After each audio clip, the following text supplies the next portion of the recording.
2025-26 কর বছরের অনলাইনে রিটার্ন দাখিলে প্রথম দিনেই 10,000-এর বেশি করদাতা রিটার্ন দাখিল করেছেন। গত একই সময়ের চেয়ে 5 গুণ বেশি। বান্ডেল থাকলে প্রতি সেনমানিতে টাকা বাঁচবে। বিকাশ সেনমানি বান্ডেল কিনে জিতুন প্রতি লেনদেনে। মঙ্গলবার গণমাধ্যমে পাঠানো সংবাদ বিজ্ঞপ্তিতে এসব তথ্য দিয়েছে জাতীয় রাজস্ব বোর্ড এনবিআর। সংবাদ বিজ্ঞপ্তিতে বলা হয়েছে, গত বছর 9 সেপ্টেম্বর অনলাইন রিটার্ন দাখিল শুরু হলেও প্রথম দিনে 2,344 জন করদাতা অনলাইনে রিটার্ন দাখিল করেন। এবছর দাখিল করেছেন 10,202 জন করদাতা।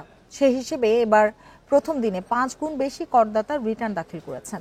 গত বছর সীমিত আকারে ব্যক্তি করদাতাগণের জন্য অনলাইনে রিটার্ন দাখিল বাধ্যতামূলক করা হলে 17 লাখের বেশি ব্যক্তি করদাতা অনলাইনে রিটার্ন দাখিল করেন। করদাতারা ব্যাংক ট্রান্সফার, ডেবিট ও ক্রেডিট কার্ড, বিকাশ, রকেট সহ যে কোনো মোবাইল আর্থিক সেবা অ্যাপ ব্যবহার করে ঘরে বসেই এই কর পরিশোধ করতে পারবেন।